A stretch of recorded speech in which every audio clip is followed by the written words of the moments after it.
Hey, welcome everybody. We are here with Yasan. I am Carlos from Smile More Solutions, and we are going to do our first episode of What the Fuck Makes You Different. This is not a podcast, it's not an interview, it is not anything really. I'm just here to meet some passionate people and get to know some people that, whether they're leaders, whether they're just passionate people, whether they're visionaries, whether they're idiots, whether they're creatives, or all of them. I'm here to get to know, I know that game. I'm here to get to know them and bring them to the world. And also, hopefully, I can make a few friends as we get going. So, Yasin, I barely know you, my man. So, this is going to be an awesome little mini talk. I'd love to get to know more about you. So, if you want to give yourself a brief little intro, who you are, where you're at, let's get started there. Yeah, sounds good, man. Right now, I'm calling from Cape Town. I'm visiting some friends. One of them is my copy coach because I'm a copywriter. Okay. So I've been writing for clients since November 6th, 2023. Yeah, I've written for many different niches, like different brands and different forms of copy as well, like anything from like VSLs or emails or ads or and in terms of niches, anything from like fitness to survival to life insurance to business coaching, like just fucking everything. Got it. You said you started November 6th, 2023. And I have to ask, why do you remember that date? It could just be because I'm an idiot, but I don't remember anything close to my birthday. I don't hate me, Mom, but I don't know my mom's birthday. And every year, if it's not for my sister, my aunt telling me, I forget that. So I'm curious, what makes that date so poignant to you? Yeah, usually I'm also an idiot, but that one I remember. So Okay. that one I just remember because I was just trying to close my first client for the longest time, you know. And so, and I think every copywriter kind of understands that first struggle of you have no experience, you have nothing to go off of, and you're just kind of selling yourself on these little, cold DMs or cold emails or whatever. Back then I was kind of going hard on Instagram cold DM. I was just doing that. I was going hard on that. Basically, the way I did it was I would create little selfie videos and just make a unique one for each different person. That was back when it still kind of worked. Now people just get annoyed by it, but back then it still worked. I sent my initial sort of outreach message to this guy who basically taught people how to make money with Instagram theme pages. He was like, "Oh well, look, we're actually looking for a copywriter right now," and he gave me a little instruction for a sample to write. He told me "Hey, can you make I don't know, I think it was 2 or 3 samples." So I wrote 4 to kind of just over deliver a little bit, and he was like, "Yeah, that looks good. Let's hop on a call."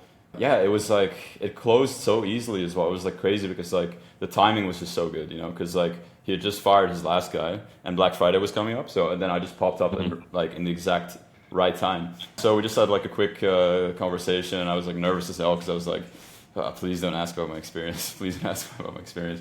And yeah, he didn't he didn't really luckily for me. And then he was like, "Yeah, the agency I fired or whatever, I paid them 3K or something. And does that sound good to you?" And I was like, "Yeah, sure, sure, man, it sounds good." Because back then I was working a 9 to 5, I was doing a marketing internship, and I was making 2,000 euros because it was in Luxembourg, so I was making 2,000 euros, and then here I am making $3,000, which is a little bit more. And basically the workload was just writing 1 email a day, and I was like, holy fuck, this is pretty awesome. So yeah, I remember hopping off the call, just fucking jumping around, calling one of my friends immediately, "Bro, I just closed someone for $3,000 just writing a fucking email every day, what the fuck." My whole paradigm shifted. I think that's why I really remember it, because my whole worldview shifted. I was like, wow, here I am doing something I fucking hate for 8 hours and having a 2-hour commute in total, having to dodge fucking crackheads and on the public transport and waking up early and everything. And I could just do this from anywhere. It's always a little bit harder than it sounds. Gurus always try to make it sound really easy. Oh yeah, you just write these things and it's fine or whatever. It can be pretty easy, but it's not always going to be easy. But that client, it was a really good client because the workload was easy. I thought the pay was quite good. But yeah, basically just my whole worldview shifted, so that's mainly why I remember it so well. Makes sense. No, definitely. Me as an entrepreneur, I don't know the exact date. Again, idiot. But I do remember when in the many different stages throughout my journey where my paradigm shifted drastically. I remember still my first client and, $800 for a website. And I thought I was P. Diddy. Like, oh no, that's bad nowadays. But I thought I was Yeah, like, it didn't age well. yeah, no, that didn't age well. But I thought I was balling. Like, dude, I spent $800 and I'm gonna hire a dude for Yeah, $200 to do it. And then like next level up, someone paid me $1,000 a month to post on their social media. And I'm like, wow, $1,000 a month to post stuff on their social media. And then, things have grown. And like nowadays, like I've sold a $50,000 website and and like, I'm like, wow, like that was just as easy as that $800 website. A little yeah, bit more, mechanics to it. Definitely a bigger client, but it's like, wow, like what's next? What's possible? So I definitely understand that. Holy F, my life just changed. Yeah, like I remember when I worked a corporate job, I worked for a big festival and I was making $35,000 a year, and I thought that was money. And then fast forward 6 years later, I made 50,000 in a sitting. And it's just like, what the F is real? yeah. Definitely super cool to hear. That's why you remember that exact date. I can imagine it's pretty impactful. Something that this is literally going to help me understand what you do, or who you are and whatnot, because I'm a digital marketer. I have an agency, and copy to me isn't something that I have an individual person for. So, I understand what a copywriter does. So I want to hear from like kind of your terms. What's something that people don't understand about copywriters within the marketing or business space, not marketing, business overall? A lot of people that I work with or follow me are small business owners. What does a small business owner in the world need to know about copywriting or copywriters overall? Well, there's definitely like many things, obviously, like, that go into like a business and like making it successful and everything. Because like and I'm kind of guilty of this too sometimes, because you see a lot of copywriters on social media like, oh yeah, I just made my client like fucking $1 million with just one email, and it's like, yeah, I mean it's kind of true, and also if you weren't there, like probably that money wouldn't have been made, but it's like, it's still the leads were there. They paid for the leads. They have like the whole system in place. They have the offer. And whatever. But then again, like obviously without your copy and whatever, that money wouldn't have been made. Like it's all kind of necessary. It's a system, right? So it's like copy. Like I think it's a very like important part of the system, because it's basically. I mean, it's like, how do you like sell products? Well, I mean, one way to do it is like one-to-one sales, but then like copywriting is basically doing that, but just one-to-many sales, but in print. Like basically what I'm trying to say is like it's extremely important, because it's like the lifeblood of like your marketing efforts. It's kind of like, I mean, like visuals can play a part for sure, but it's like, yeah, I mean, copy is super important. Like usually it's visuals that complement copy and that get led by a copy rather than copy getting led by visuals. I don't know if that's even a thing, but like, yeah, it's just super. I mean, it's just like what's gonna communicate why people should like buy your shit and like put money in your pocket. It's like, and you kind of need to know what you're doing. It's like you have to know how to take that offer and like put it in like a light and like create like a marketing message, so that like it will resonate with the people that you're trying to like resonate with. And it's just like that's borderline like impossible to do without copy. So that's why like, yeah, it's like one of the most valuable things to actually make money for a business. So I always assume that like business owners like always understand that, but like some of them don't really. But it's usually the ones that do that make the most money. Not always, correct. But like sometimes it's like if your offer is really good, like you can get away with like some like copy. But at the end of the day, it's still like, even if it's like technically like kind of mid, it still has to like be clear enough to communicate like what it actually is that you're buying. So it's like that's really kind of like the bridge in a sense. And yeah, so that, and then what they need to know about copywriters. I don't know, to be honest. It's hard to say, because it's like different types of copywriters, I guess, out there. There's like different quality of service that you get. Like there's some that really practice their craft every day and like really take it seriously, and they really just like love doing it and like have a passion for it to like get better at it and everything. Because it's also like it's just fun. Yeah, there's some that just, I don't know, they took like one module of Andrew Tate's Hustlers University, and they think it's like the easiest thing in the world to make money, and they just kind of like do it only to make money. And yeah, usually then like they also don't get that good. So I guess what they should know about copywriters, there's differing calibers for sure. You can't just get any copywriter. It's really, it can be a very significant difference to your business, whether you have a good one or a bad one. Yeah, I would say like just look for, like if you're looking for one, just look for one that's like that just over delivers from the jump. Yeah, that just actually like is committed to the craft. Like maybe ask them some questions about like what courses are you in, how have you invested in yourself, how do you make sure you become a better copywriter every single day, what steps do you take? And if they have no answer for some of those, then might not be the best one to go with. I mean, at the end of the day, just want to like one who's like reliable and who is reliable and who can just like consistently pump out like 7 out of 10 copy, because that's going to do like the job. Not like, 9 out of 10 here, 6 out of 10 here, 4 out of 10 here, 8 out of 10 here. Like if you just find one that consistently pumps out like 7 out of 10, like you're probably going to get like pretty good results. And what would you consider 7 out of 10 copy? What are your metrics as a copywriter? You in your profession, what would you consider 7 out of 10? Like when I say that, I'm probably talking more about like, because I feel like with copy, there's like 2 ways you can look at it. It's either subjective or objective. The objective is more like, okay, does it actually get the results that we want? And it's like good, because that's the job of copy. That it makes sales, and that you get, I mean, sales first, but then also just other like optimizing on other metrics, like I don't know, like click-through rates or whatever. But to be honest, sales is always like the most important. But then as well, there's like more of a subjective side, which could affect the objective too. But it's just like, how well does it flow? Like how good is the hook? How good is this? How good is that? But the reason why I make the distinction is like sometimes like it can always happen. There's always exceptions where it's just like, a brand might have like kind of okay copy, but they're like it's performing really well. So it might be like okay, and maybe in my eyes, like I'm biased, so I'm like critiquing it as a copywriter, not as the target audience. But maybe it really resonates for like the audience, and then it's like you don't have to be like an Ogilvy or something, or like someone where you read it and you're like, oh, this is so good. Like writing wise, this is so written so well. Like it's subjective. But if it's just like pretty good, like above average, pretty good. You just get the basics down. Like it's clear.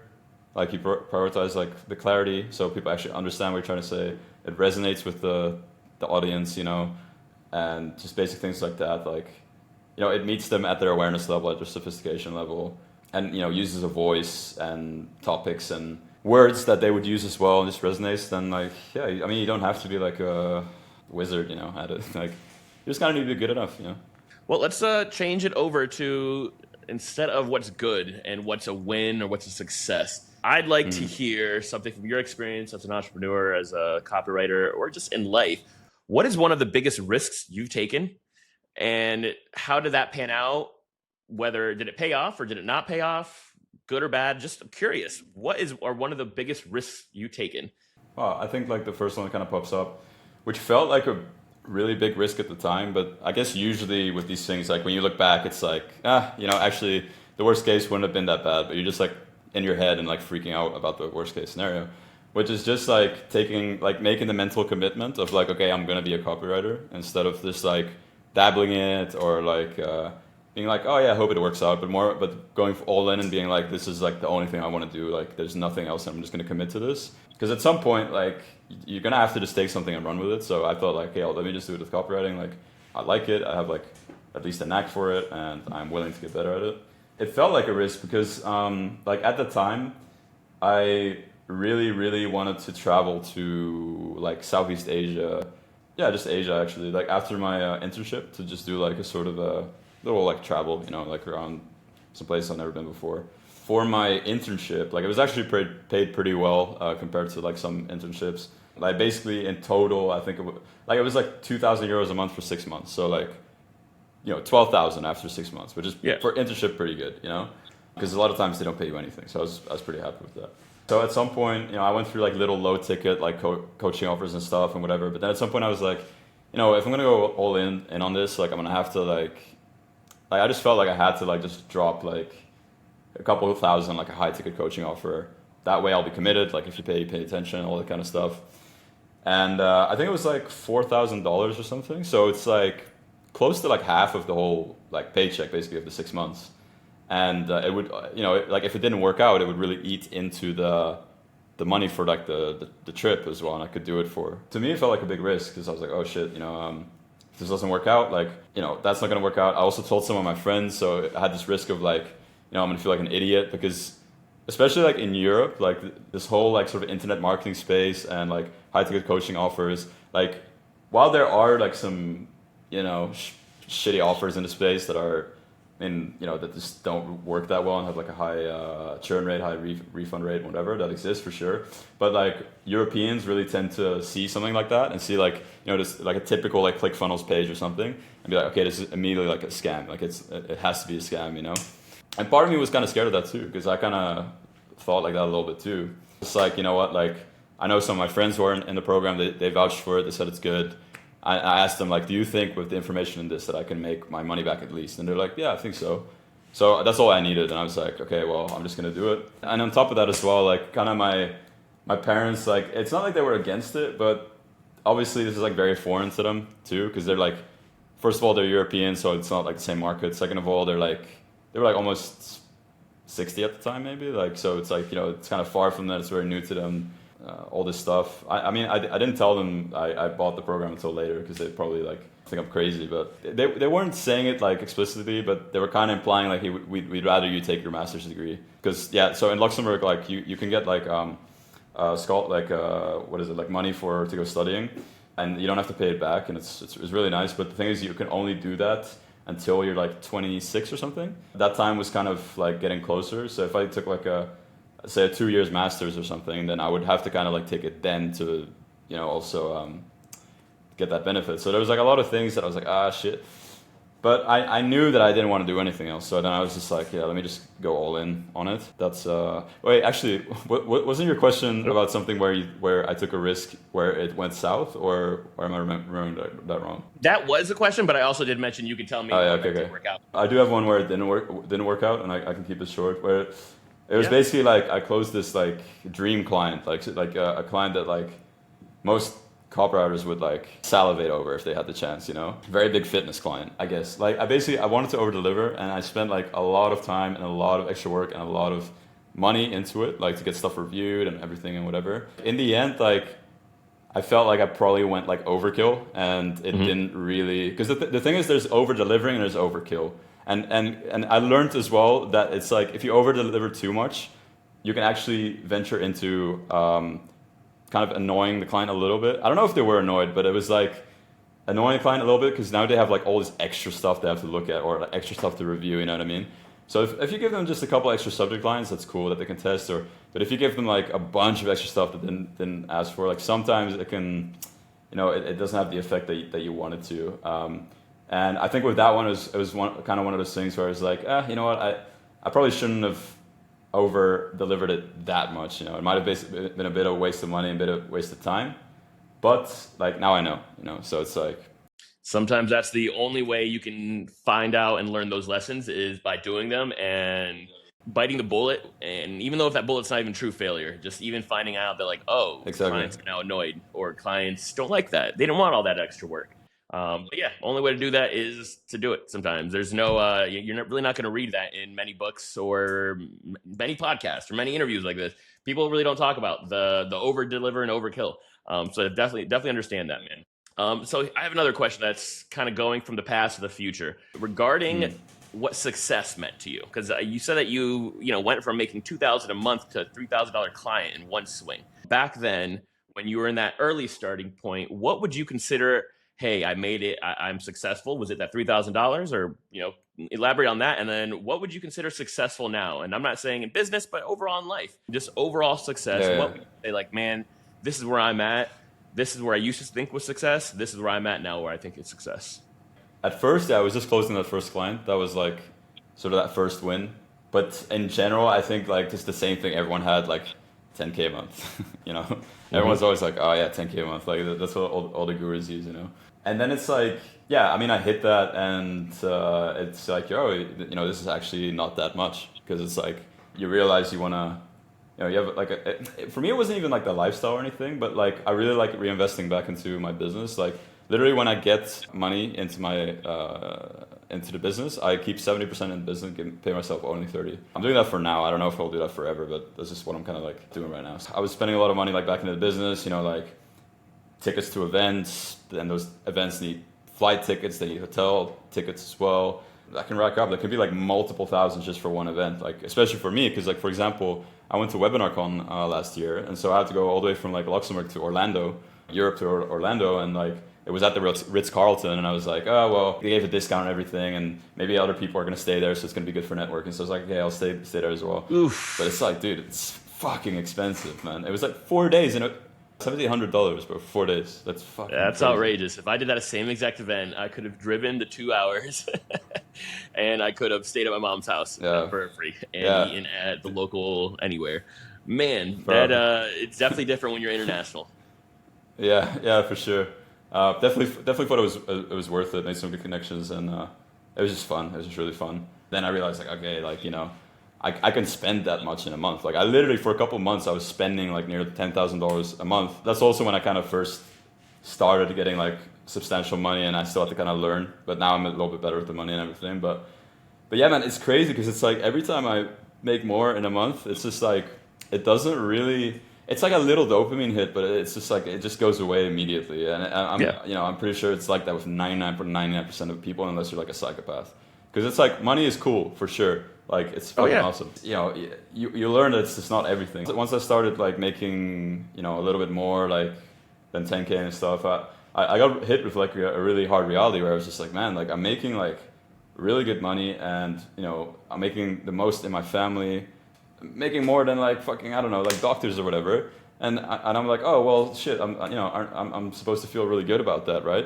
But then I realized, like, wow, I fucking hate my life, dude. You know what I mean? That's also when I started like investing in like mindset coaching and stuff like that, which really helped. I got this mindset coach called George Katsurias, or Katsuras, or George Katz on Facebook. I hope you don't mind me plugging him, but he's just really good. So I wanted to plug shout away, him man. out. Yeah, Definitely hit him up if you're kind of going through the same thing. But like, yeah, you realize, like, you know, the only problem that money can solve is money problems, but the rest is just is not gonna change at all, and it might actually get worse because it just highlights, like, wow, I still feel like shit in these ways in my life, even though I'm making like really good money. And like, I didn't expect that, and it could be a really, really harsh reality, you know. So basically, what is my definition of success now? I mean, money is definitely still a part of it, because it's like that part for me is just like, it's like a game to me where it's just fun to kind of rack up more points almost in terms of dollars. It's fun, but it's not what's gonna deeply fulfill me. So it's like trying to find a little bit more of a balance. And I don't mean like, you know, not work hard at all. I still do like working hard, but it's like there's if you just work hard all the time, you're just gonna go through the cycle of burnout every time and recovering from that. So kind of trying to find a way to, like, when I feel that burnout coming, take my foot off the gas a little bit, and having other stuff in life that I like to do. Like, you know, I really like to play music, or like if I'm dating a girl, I like, you know, spending time with her, or spending time with friends, doing cool stuff. Like right now I'm in Cape Town, we're gonna do cool stuff while we're here. So that's kind of the success. Like, yeah, making a lot of money, but also like just doing stuff that actually like matters beyond that, you know. Gotcha. No, man, that's definitely part of the journey of an entrepreneur. At least not even successful, semi-successful entrepreneurship. That's kind of one of the major humps. I know, me personally, one of the bigger numbers and metrics that I thought all success was 100,000. 100, like, it's just such a cool number. Like, when I was a kid, I wanted to lift 100 pounds. When I grew up, you hear about six figures, and that's $100,000. So like in my head, I'm like, I need 8 to 9, 10 clients that pay me $1,000, and then I'm rich. Like, I'm done. I have nothing else to worry about. Yeah, what I was saying is that that number 100 has always been major in my life, where 100,000 seem like I'm rich. Like, if I get 10 clients, pay me $100 or $1,000 each, I'm now rich now. All my problems are going to be solved. And I'm sure that happens to everybody, especially leaving corporate or jobs and going into entrepreneurship. One, you quickly realize 100,000 of anything is not much, whether it's views, whether it's followers, whether it's dollars, whether it's employees. You'll see that the number 100 is irrelevant. And then finding success is going to be definitely way more than just solving your financial problems. I think you said that yourself. And finding, fulfillment and filling your cup is not filling your bank account. And that's something that I've definitely found throughout my journey personally. And, to me nowadays, as long as my bills are paid, my mom has food, I have food, my friends around me are healthy and safe. After that, it's like, all right, cool. What's going to make me happy is, like, can I cook for people this week? Can I play pickleball this week? Like, can I get a cool workout in? My next trip is coming up. But overcoming and getting to that point of life where you're finding those things, like, you had to find a mindset coach. Me, I went through therapy and I talked to a lot of friends and other mentors and just other people who've gotten much or gotten to that point and more, because I've seen one of the most impactful stories to me was when I worked a job. We had a new creative director, and he used to work at Cirque du Soleil. And he told me that the owner, as you can imagine, which is $1 bazillion, he went to space, saw the world under him, right? And apparently he came back and went through about a year and a half of just the most intense depression. And apparently he, imagine he has all the money in the world, and now he saw the world under him. And he's like, he went through a bout of like, what's going to make me happy now? Exactly. And can you imagine that? So I heard that story and I'm like, man, I got to make sure I keep myself in check, because this man saw the whole world. That didn't make him happy. And then he came back here in the world and he's like, I don't know what else is going to make me happy. So finding fulfillment is something that the entrepreneurial journey is something I didn't plan on. I thought I just had to keep making money and I could pay people to do stuff, and then I'd make more money and everything would go away. And that journey has been probably the more enjoyable part of this. Not just, racking up the points, like you said, which is a really good metaphor or simile or analogy. I don't know. But no, definitely, man. All right. So let me just kind of move over, especially because you said racking up the points is not your biggest goal anymore. What's next for you in the sense of your life, your dreams, your business? What's the next big thing, your next project that you have in mind? Curious to see, again, I don't know much about copywriting. So in the copywriter world, you're fairly successful, you're comfortable, you're visiting friends. What's your next viewpoint for 2025 or up till 2030? What's your next big thing that you're striving for or looking forward to? Yeah, I think like just for this year, I really want to go a little bit harder on like content. Like me and my friends, like we bought like a lot of camera equipment, like proper like setup, like got like Sony cameras and like little clamps so we can like put the camera up. Like we basically want to take a lot of inspiration from Daniel Dalen. I don't know if you know who that is. Nope.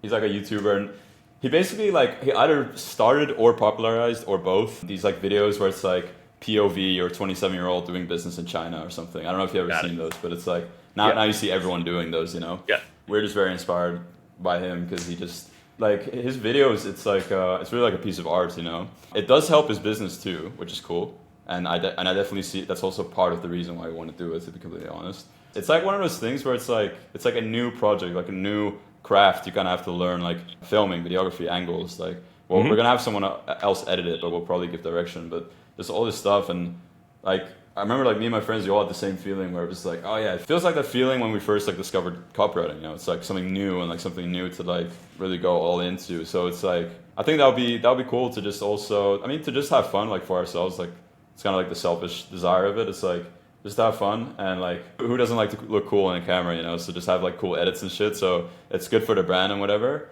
And yeah, just like I said, it's just fun. But then also like, I feel like it can be very like inspirational too. My two friends who I'm mainly gonna do it with, like we all have kind of like unique backgrounds where we can resonate with sort of unique like audiences as well. Like one friend might resonate with certain people here. One might resonate more with other people. I might resonate with other people. Yeah, I don't know. It could be like kind of inspiring, just kind of cool to look back on as well. And just like, I don't know, like other people who either want to do like get into the marketing game or who want to do online business or something, or just do their own thing, like whatever it might be. Like, I don't know, they might get like inspiration from it and like, it might give them that little push to just go all in that I needed as well, like when I first started, So that's a big one. And so yeah, content and and also like I want to kind of get a little bit more into like coaching as well and like mentorship as well, which I already kind of started this year. Still have a lot to learn, to be honest, man, because it's like, the skill is one thing, but coaching on it is something completely different, So it's like I'm still learning as well. I'm not claiming to be any kind of like fucking guru or expert or something, Not perfect, but I think my advice can be valuable for sure, like valuable enough to coach people. So just kind of go more into that, probably combine that with my other friend. Like we both kind of have one-on-one mentees right now, but we kind of want to combine in like a group thing. When it comes to copy, just like keep working with really big brands that are like influential in the industry and doing big things with them and just getting them really, really great results. That's also just one of the most fun parts of it, is like seeing your copy like perform well and seeing it in like the design of the sales page or something, or or whatever. Like it's just fun, you know. Next to getting paid well for it, it's really fun. Kind of going hard on that, and then like the next I don't know 5 years, like I definitely want to get to a point where I have like enough assets that just pay for my lifestyles. It doesn't feel right now like I'm chasing clients, but like I never have to rely on closing a client to like survive or something or pay for my stuff. Like if I have the assets pay for it and I just do the business stuff on top of it because I love it, like it just feels like a much more peaceful life. And like, you know, obviously, yeah, exactly, more free life, you know. And I'm not that naive that, you know, I mean, owning, for example, real estate or having assets or whatever, they have their own headaches, not all sunshine and rainbows, but like it is something that I think will be a very good thing for me and my family or like whoever I want to, you know, support as well. So that's a big goal for me, like in that sense. Like get more financially secure, so I got to focus less on the finances. You know, it's like kind of that's paradoxical. The circle of life, almost in a way. Yeah. The hustle and grind, so you don't have to hustle and grind. Yeah, legit. All right, man. So let's kind of little finisher here. I'm curious because every entrepreneur that I've ever met has 1 to 3 main lines, main sentences, main factoids, main quotes that have helped keep them in line or inspired them or shaken them up. So I'm curious, do you have any quotes by chance that are on the top of your head that you say often, that you, keep close to you or you respect? I'd love to hear them if you have anything that you really, really means something to you and why. I don't know about quote, but like what does pop up right now is like more of like a principle that kind of kept me like going and see the whole thing through. I mean, obviously, like, you know, I haven't finished copywriting or whatever, but see it through to a certain level where I can get to a point where it's like, okay, you know, this is going well and like I'm, you know, successful by some metrics. And it's kind of like, I got this from my first like high ticket copy coach, Sean Ferris. And he talked about like, he called it the banana curve, but I think some people might call it like the success curve or whatever. And it's basically the curve you have to go through with anything, maybe anything in life, any sort of skill, any sort of business venture that you have to go through in life. And it's helped me, yeah, just be able to see it through, see it even in the tough times. And basically how it works is that every sort of venture goes through the same stages. Like you start with uninformed optimism. For example, a really easy example is like you see like an ad for crypto trading. You're like, oh shit, that looks so easy. I just have to copy his trade, and then like I'm gonna make tens of $1,000s per day. So, you know, it sounds so easy, and it's uninformed optimism because you haven't like been in the trenches with that like specific skill, so you don't know what it's actually like in reality, you know. And then you start doing it, you get informed pessimism because you start to learn like, oh, this isn't actually that easy. Same with the copywriting. So, oh, it's actually not just sending one silly little email per day. It's a little bit more than that. There are some gigs where it's pretty much that. Yeah, there's plenty of gigs that are just not like that. And also like, you know, just running a business gets its own problems. But anyway, so you get to informed pessimism, then you go down to, I think it's like the valley of despair, I think you call it, where you get all these thoughts of like, you know what, maybe this isn't for me, maybe I can't do this. I've been doing outreach, you know, and I still haven't like closed the client. Like maybe I should try something else. Maybe I should try e-com or become a forex trader or like whatever the hell. And then you stop and then you repeat the cycle. And most people just repeat the cycle, repeat the cycle, repeat the cycle. But what changed everything for me is that I realized like, wow, this is a cycle I'm gonna have to go through like no matter what I do. So I might as well just take something and stick to it and run with it. So then when I came to the multiple valleys of despair, is like there's it's not just gonna be one, it's gonna be like multiple ones. And I still sometimes get them because it's just life. And sometimes you're up against something that you're not sure if you're gonna be able to do. Then I was just like, okay, this is exactly what, you know, my coach was talking about. It's the valley of despair. I'm in the valley of despair right now. And you're much more aware of it. And I'm like, okay, so the only solution here is just to stick to it. I just have to hold on to it and just keep showing up every day and trying again and again and again until it clicks, until whatever.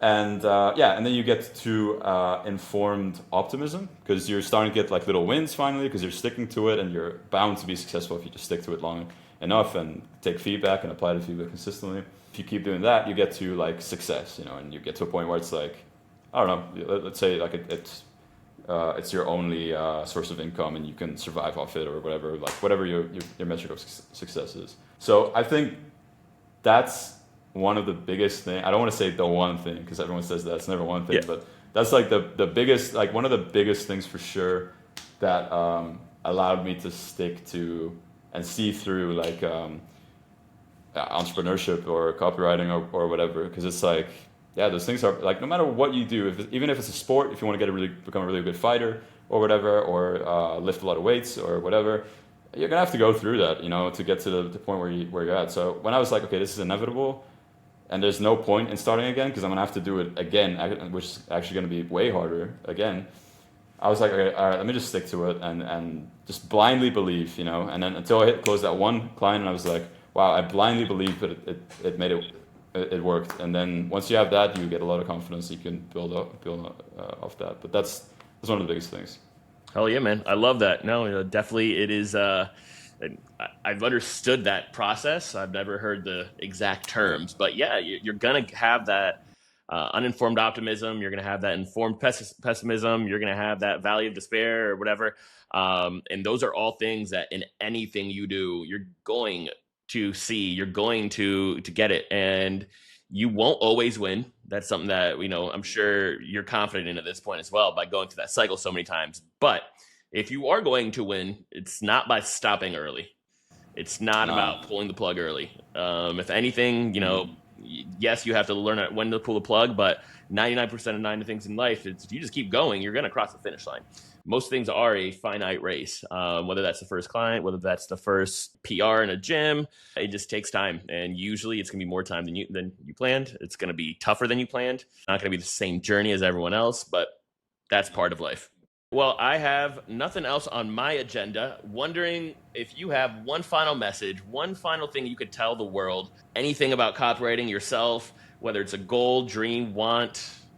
What's on your mind that you'd like to tell the world before we head out of here? I would say just listen to like what you know deep down is right, and like you can take advice from people because sometimes their advice aligns with what you need, and then you can take that advice, but the end point is always you and like what you need, and you need to make sure that you really understand and you give yourself the space and the silence to understand what you need, what you want, whatever, but that it's like really coming from you and not like something that other people want, like your parents, your friends, like society, whatever. Even it sounds super cliche, but like you need to know like what's best for you at the end of the day. Once you know that, you need to just go all in on it and don't be stupid about it. I'm an artist at heart, but I'm like like a concierge at a school or something. I'm just gonna quit my job and just fucking pursue art immediately. Like maybe that could work. I don't know, but it's just like it's like a pretty big risk and not usually a risk you have to take. So it's like my point is like don't be stupid about it and like try to transition into the thing that you want to do like smartly, and so that you don't like become homeless in the process. Like be smart, but it's like, but at the end of the day, do know what you need, like, and what you know what's best for you, because only you have all the context. Even people who might spend every day with you, it's only you who has the perspective from yourself. So it's like just know what's best for you and just go, like, just commit to that, and don't be stupid about it, but commit to it like fully, like, because everyone's always like, oh well, you only have one life, so I'm just gonna like enjoy it and party and blah blah blah blah blah. But it's like, yeah, you only have one life, like one chance to like do it right and actually like provide value to the world, provide value to yourself, do something that actually means something. So like, you want to like waste that, like just, I don't know, using your youth or whatever the hell, or using your life to like do these like I don't know, like mundane things, or do you really just want to go all in? Like, 'cause trust me, like you're never gonna regret at least trying. Like that's like you're not gonna regret it. Like that's Right. just impossible. You're gonna be like pretty happy I tried. At least like even if it doesn't work out, like I'm pretty happy I tried. Because even if it doesn't work out, then and you tried, you really gave it your best, then obviously that wasn't the thing you needed to do, and now you're probably a little bit closer to what you do really need to do. Like it's just trial and error. So once you think you have something, go all in on it. If it doesn't work out, great, because now you know that that's not it, and you probably learned a lot of lessons from all the hard labor you put in. Because the more you put in, the more you get out, and you'll probably have a lot more clarity of what the next step is. That basically. I love it, man. Trust your gut, commit, and trust your own gut, if anything, more than others. I love it, my man. Sure. Well, We are at the end of our stop time. Yasin, it's been Cool. an absolute pleasure getting to know you. You know, I learned a ton about copywriting as a marketer. That's something that I've never really focused on. So definitely you've given me a perspective into your life, your journey that I really do appreciate, my man. But yeah, let's chat soon. If For sure. you ever have anything on my side of the world, if you ever have to come back to Orlando and need a cheaper place to stay than the Ritz-Carlton, message me and I'll give you a few other recommendations because it's not worth it. I'll tell you that right now. But you have a great day. It's been a pleasure. You too, man. Let's chat soon, my guy. Take care. For sure, man.